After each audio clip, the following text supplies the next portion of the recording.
App कुठचा? जगाचा मार्ग दाखवणारा ऍप गुगल मॅप, बरोबर ना? जो गुगल मॅप आपण सर्च केलं, रेडी म्हटल्यानंतर डायरेक्ट अमेरिकेतून सुद्धा रेडीत माणूस येऊ शकतो. पण तुम्हाला एक अभिमानानं गोष्ट सांगेन, याच्या आधी जगाचा मार्ग दाखवणारा पंढरीचा पांडुरंग होता, त्याच्या मस्तकावरचा टिळा तोच गुगल मॅपचा ऍप आहे. हे सगळे आपण जसा बघू ना तसा आपला दृष्टिकोन आहे. त्यामुळे आपण दृष्टिकोन बदलू शकत नाही, पण प्रबोधनातून माणसाचे विचार बदलू शकतो. खरं तर छत्रपती शिवाजी महाराजांच्या मस्तकावर जसे आई भवानीचे आशीर्वाद होते, तशाच पद्धतीनं त्यांच्यावर आई जिजाऊंचे सुद्धा संस्कार होते, बरोबर ना? कारण आपण म्हणतो शिवाजी महाराज जन्माला, पण शिवाजी महाराज जन्माला येणार नाही. त्याचं कारण असं आहे की जर जिजामाता जन्माला आली तर शिवाजी महाराज जन्माला येतील. आज आपल्या मुलावर आपण काय संस्कार करतो त्याचं एक सुंदर उदाहरण देणारी गोष्ट सांगतो. एक वडील असतात बघा, वडिलांना सवय असते हरामखोर बोलायची. काय असते सवय? वडिलांना हरामखोर बोलायची सवय असते. म्हणजे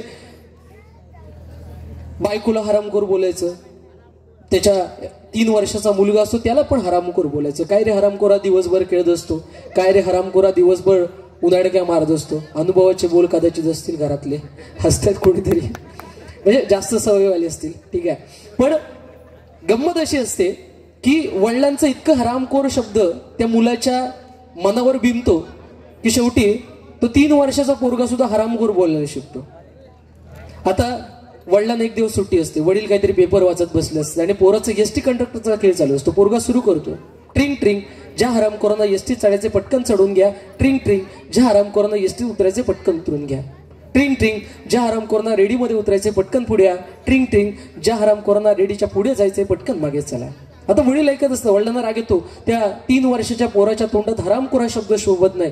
वडील उठतात, बाजूला पडली काठी उचलतात, त्या बिचाऱ्या पोराला बदडतात. आता पोराला इतकं मारल्यानंतर वडिलांना खात्री पटते की पोराच्या तोंडातून हरामखोर काय, हरामखोर शब्दातला तो हस सुद्धा निघणार नाही.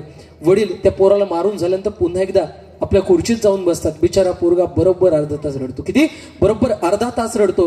आणि त्याचं ते अर्ध्या तासाचं रडून झाल्यानंतर पोरगा पुन्हा सुरू करतो, ट्रिंग ट्रिंग आताच एका हरामखोरामुळे गाडी अर्धा तास लेट झाली होती. आता ज्या हरामखोरांना एसटी चढायचे पटकन चढून घ्या, ज्या हरामखोरांना एसटी उतरायचं पटकन उतरून घ्या. हसलात विनोद, झाला मान्य. पण आताची मुलं आपल्या वडिलांना हरामखोर बोलायला लागली आणि तिथं आपल्या संस्काराची आणि इतिहासाची घडी बिघडत चालली आहे. म्हणून ते संस्कार आले कुठून? जर त्या वडिलांनी त्याच्यासमोर हरामखोर हा शब्दच उच्चारला नसता तर त्या मुलाच्याही तोंडात तो शब्द आला नसता. आताची तुमची मुलं इतकी हट्टी आहेत, म्हणजे आपले नवीन जनरेशनची मुलं, की क्रियेला प्रतिक्रिया. तुम्ही त्यांच्या 1 मारलात तर ती सांगतील आणखी 2 मारा, त्यांच्या 2 मारा ते सांगतील आणखी 4 मारा. म्हणजे क्रियेला प्रतिक्रिया आहे. त्यामुळे आधीच आपण चांगले संस्कार करूया. आणि अशाच चांगल्या संस्काराची मुलं सुद्धा या रंगमंचावर मगापासून खूप सारे परफॉर्म करून गेली होती. त्यातीलच एक आहे काव्या रेडकर. जर इथे असेल तर तिनं स्टेजवरती यायचे. काव्यासाठी एकदा जोरदार टाळ्या द्या. आणि भाग्यश्री रेडकर आणि तेजश्री रेडकर यांच्याकडनं प्रत्येकी 200 असं 400 रुपयाचं पारितोषिक आलं. काव्याला हे पारितोषिक स्वीकारण्याची विनंती. एकदा जोरदार टाळ्या आपण काव्यासाठी देऊया. धन्यवाद. वळतोय पुन्हा आपल्या आरडीएसच्या पुढच्या परफॉर्मकडे आणि येतात आपल्या समोर आरडीएस सिरियलचे कलाकार सादर करतायत वेस्टर्न डान्स.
मग शिकाऱ्याच्या हातामधून पिंजरा मी सटला तुझी चिमणी उडाली भुरभुर माझा पोपट सटला तुझी चिमणी उडाली भुरभुर माझा पोपट सटला तुझी चिमणी उडाली भुरभुर माझा पोपट सटला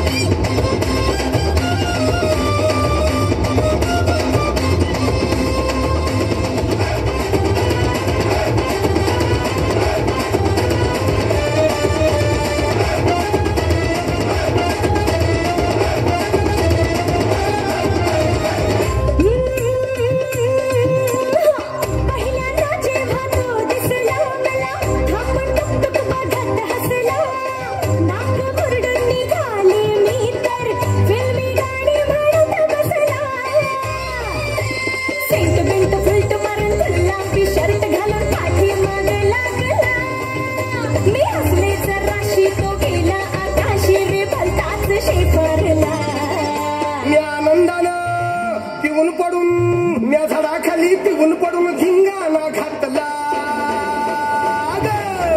तुझी चिमणी उडाली भुरभुर माझा पोपट सटला तुझी चिमणी उडाली भुरभुर माझा पोपट सटला तुझी चिमणी उडाली भुरभुर माझा पोपट सटला